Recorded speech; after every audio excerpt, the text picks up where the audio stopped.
After faking my death, I jumped on a bus headed west, and this is what happened next. On Sunday, April 4th, 2004, at Ledgeworth State Park, I faked my suicide. That night, I hopped on a Greyhound bus, and I headed west. The following morning, Monday, April 5th, I was in Chicago, Illinois for a layover. It was at that time that a state trooper investigator was standing in a living room telling my loved ones and my girlfriend that the state police were pretty damn sure I had committed suicide and that it was just a matter of time before my body turned up. From the time that I left Rochester on Sunday, April 4th until I arrived in Vancouver, Washington on Wednesday, April 7th, I had no contact with anybody back in Rochester. I had no idea what was going on, what the police had figured out, what the police hadn't figured out, what the police thought or were going to do. I had no idea. From Chicago, I took the Greyhound west, through Iowa, Nebraska, Colorado, Utah, Nevada, up into Idaho, and then over into Oregon. The final stop was Portland, Oregon. I know a lot of people get Vancouver, Washington, which is in the United States, confused with Vancouver, British Columbia, which is in Canada. I know they don't teach these things in district attorney school in between how to violate people's rights and how to use forged statements in prosecutions and how to over-prosecute people. But my district attorney in my case, he even got the two confused. He complained to the judge that I should be held on no bail because I had bailed out of jail and ran to Vancouver, Washington in Canada. Vancouver, Washington is actually about 5 hours south of Canada, the country. Vancouver, Washington is in America. It's actually right across the Columbia River from Portland, Oregon. It's just a short bridge drive away. And it's between Portland and Seattle, in case anybody was wondering. The biggest Greyhound bus station was in Portland, Oregon. So that's why my bus took me from Rochester, New York to Portland, Oregon.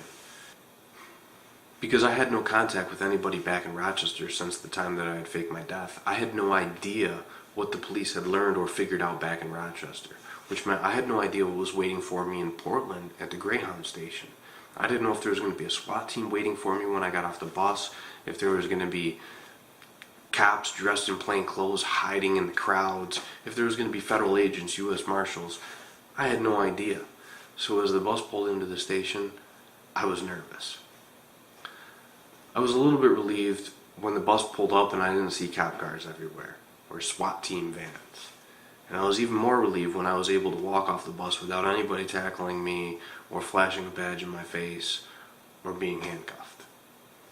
I walked into the bus station, looked around, and I was relieved that I didn't see a cop anywhere. Nobody had any idea that I had faked my death a couple days before back in New York, and I was getting off a bus in Portland, Oregon. Before I faked my death, it had been worked out with my future roommate that she would pick me up at the Greyhound station in Portland, Oregon. She had no idea that I was faking my death and running from the law back in New York. As far as she knew, I was just relocating from Rochester to Portland, and she was picking me up at the bus station as a favor. I hadn't met my future roommate or gotten a picture of her, I just had a description. So when I got to the bus station, I looked around trying to find somebody who matched the description. And for a while, I couldn't find anybody. And I was worried that maybe she got cold feet and backed out, that maybe somebody had talked some sense into her about getting a roommate online from New York. After about an hour, I did find her. She had just pulled up outside of the building, and we met out in the parking lot, put my bags in her car, and we got in and started to drive through Portland. As we're driving through Portland on the way to the bridge into Vancouver, she called her mom and told her mom all about meeting me. "Hey Mom, I picked him up at the bus station. He seems like a great guy. He's definitely not the son of Sam." It was a short ride from the Greyhound station in Portland to the apartment complex in Vancouver where I would be staying. And when we got to the apartment, she showed me around, showed me what my room would be, introduced me to the other roommate who I would be living with. And everything seemed normal, for them at least, because they had no idea that I had faked my death in New York and run to their apartment in Vancouver, Washington. They would be finding out soon, though.